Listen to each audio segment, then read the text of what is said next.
About 4.5 years ago, I'm watching Nightline one night, and a lady in Bowie, Texas, teacher, comes to school one day. She's at lunch, and a kid is licking his plate during lunch. And she says, "Oh my gosh, what's going on with these children? Why are my children having to lick their plate at lunch?" And she come to find out these kids were in what they call food insecure homes. So the only meals these children were getting were at breakfast and at lunch. So got with her church, started a program, and then Nightline went out and shot this program in Bowie, Texas. And I'll never forget, I'm sitting there watching the show, and she gets off the show, and before she said, she says, "If you don't think this is going on in your community, you need to take your blindfold off and see."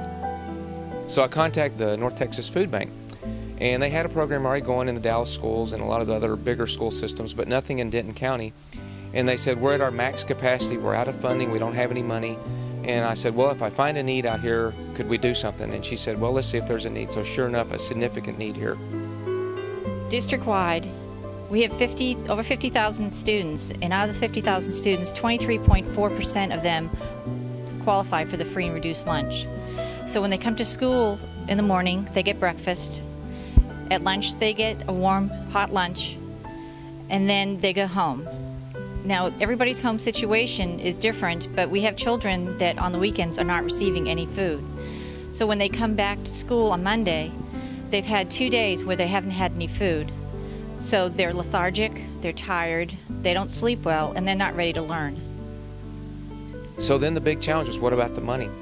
So I go to my church, and we had to come up with $10,000 to $12,000 right off the bat to get this thing off and running. And at the time, our church was very much struggling financially, and I met with the leadership and I said, "There's a significant need in our community. Do you think we could raise $10,000 or $15,000? And they're like, looked at me like, "Are you crazy?" But they went ahead and gave me a Sunday to do a sermon and to talk about it. And then Nellie met with our people afterwards. We had a luncheon, and after that luncheon, we'd raised the entire amount of money needed to start this program at Central Elementary School. Having the community and schools coordinators working and partnering, and then the North Texas Food Bank, is the reason this program continues in our community. But you can have money and you can have ideas, but I will tell you, without people and volunteers, it doesn't work. And the whole reason that this program has worked and the reason it's successful is because of the volunteers. The volunteers that participate in the Food for Kids programs are not seen. They're behind the scenes. They package the weekend food, 16 items, they put them in a plastic bag, and then they put them in individual bags to be given to the kids. They never see the children. They don't know who they're affecting. They know they're affecting somebody, but their job they do is tireless.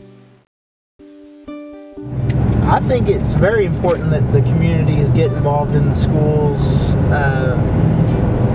for a few different reasons. The biggest reason is that, hey, this is your community. You make of it what you want of it. If you want to have a bad community, then obviously you don't get involved.